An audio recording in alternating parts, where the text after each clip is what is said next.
जय श्री राधे। जय जय श्री राधे। जय श्री राधे। आज चर्चा का विषय है संतान की बिगड़ी हुई संगति को कैसे सुधारें। संतान व्यसनों में चली गई है, बुरी आदतें लग गई हैं, कैसे छुड़ाएं? संतान बुरी आदतों में पड़कर घर के संचित धन का नाश कर रही है, घर की सुख शांति का नाश कर रही है, परिवार की मर्यादाओं को भंग करने का प्रयास कर रही है और समाज में तो मान की हानि, मान सम्मान को क्षति पहुंच ही रही है। ऐसा ही होता है ना, जब संतान बुरी संगति के कारण व्यसनों में पड़ जाती है। आज चर्चा का विषय है कैसे मुक्त करें अपनी संतान को बुरी संगति से, व्यसनों से, बुरी आदतों से। कैसे बचाएं अपने खोते हुए सम्मान को और कैसे बचाएं जीवन भर की कमाई को।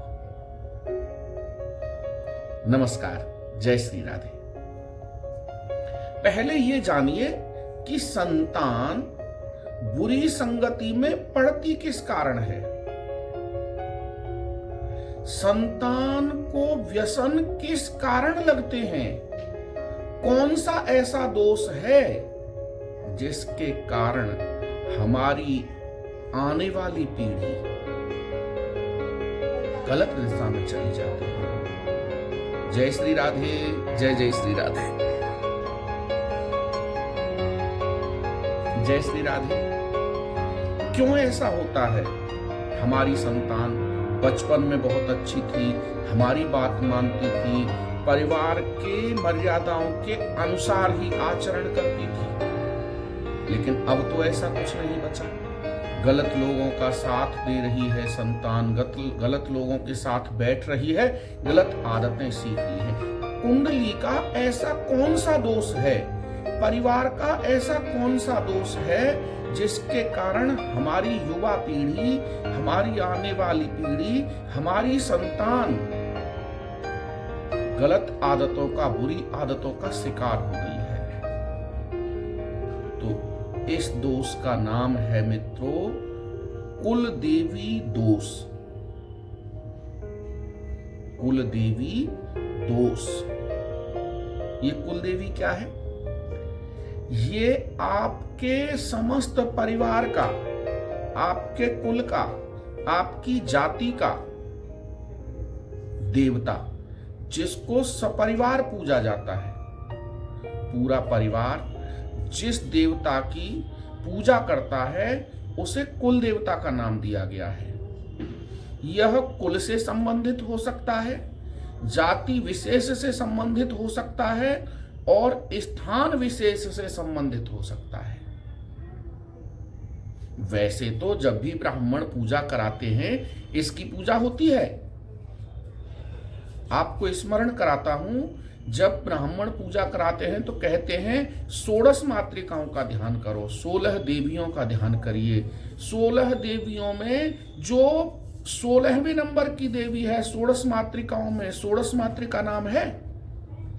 जो 16वें नंबर की 16वें स्थान पर जिसकी पूजा होती है उसको कुल देवी या कुल देवता कहा गया है।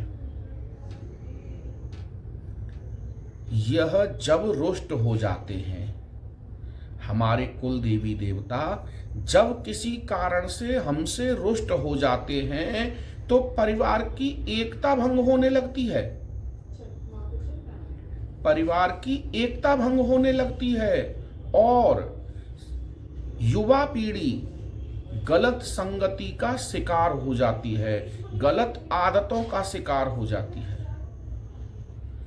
तो अब हमारी समझ में आ गया कि कुल देवी देवता के नाराज होने से हमारे परिवार के लोग आपस में वैचारिक भिन्नता पैदा कर लेते हैं, क्लेश करने लग जाते हैं और हमारी नई पीढ़ी गलत आदतों का शिकार हो जाती है, बुरी संगति में चली जाती है।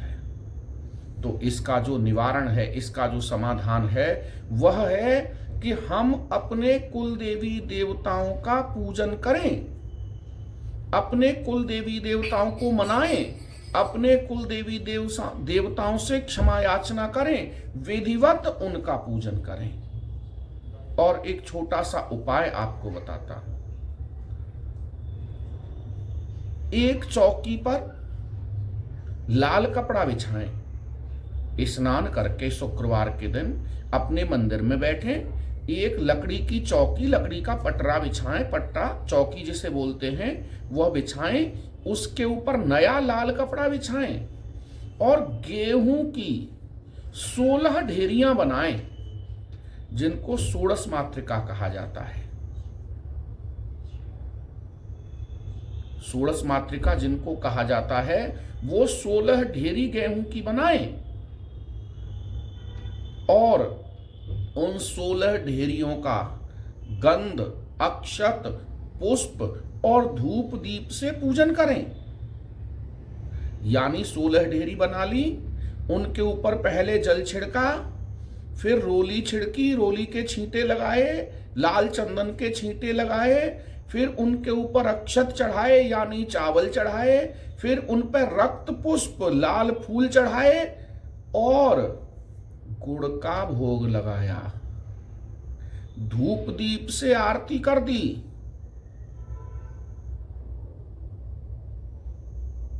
तत्पश्चात 16 का करना है, ये 16 ढेरियां हैं, उन 16 ढेरियों पे अलग अलग चढ़ाना है ये सारी चीजें। और उसके पश्चात जो 16वें नंबर की ढेरी है आपने ऊपर से गिनना शुरू करना है और जहां 16वीं ढेरी आएगी वहां क्या करना है, मरुआ जो होता है ना, मरवा सुगंधी, बड़ी सुगंधी आती है उसकी बाल से, गूगल सर्च कर लेना मरुआ क्या होता है। वैसे तो आप सब समझ गए हैं। मरुआ माता को बड़ा प्रिय है, माता दुर्गा को, कुल देवी देवताओं को भी बड़ा प्रिय है, क्योंकि जो कुल देवी देवता हैं, कुल देवी हैं, वो माता दुर्गा का ही स्वरूप हैं। 16वीं जो ढेरी है, आप अपनी कुल देवी का नाम लेते हुए 108 पत्ते उस 16वीं ढेरी पे चढ़ाएं। अब एक समस्या इसमें आपको आएगी कि हमको तो जी कुल देवी का नाम ही नहीं पता, हमें तो ये ही नहीं पता कि कुल देवी हमारी कौन सी है। उस स्थिति में क्या करें? उस स्थिति में सर्वस्वरूपे सर्वेसे सर्वशक्ति समन्विते, सभी स्वरूपों में वही एक शक्ति विराजमान है, एक ही स्वरूप विराजमान है, सभी उसी से निकले हैं, वो है माता दुर्गा। बोली सच्चे दरबार की जय। माता दुर्गा का नाम लेकर के ओम दुर्गाय नमः बोलते हुए 108 मरुए के पत्ते चढ़ाने हैं। तत्पश्चात हलवे का भोग लगाना है। 108 पत्ते चढ़ाने के बाद हलवे, गुड़ के हलवा, चीनी का हलवा नहीं, गुड़ का हलवा, चीनी की जगह गुड़ डालना है। गुड़ के हलवे का भोग लगाएं।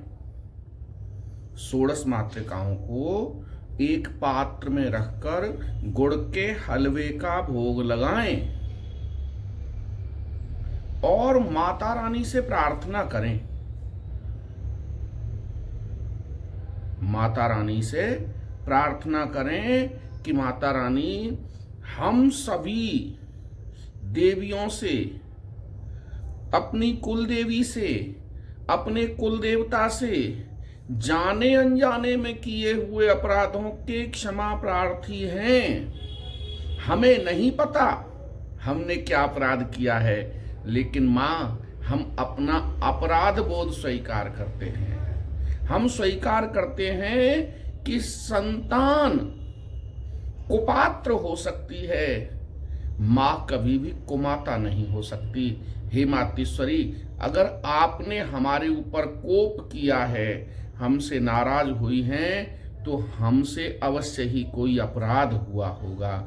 हम उस अपराध की क्षमा याचना करते हैं। आप हमें क्षमा करें एवं हमारी संतान जो गलत रास्ते पर चली गई है, पथभ्रष्ट हो गई है, गलत संगति में पड़ गई है, उसे सद्बुद्धि प्रदान करें। हमारे परिवार में सुमति बनाएं और जहां सुमति होगी माँ, वहीं संपूर्ण संपत्ति आपके आशीर्वाद से अपने आप चली आएगी। ऐसी प्रार्थना करनी है। और यह कितने दिन करना है उपचार? अब इसमें दो बातें हैं समझने वाली। जो कुल देवी देवता का पूजन है वो बुधवार में किया जाता है। कुल देवी देवता का जो पूजन है वो बुधवार में किया जाता है और कुछ लोग उसे शुक्रवार में भी करते हैं।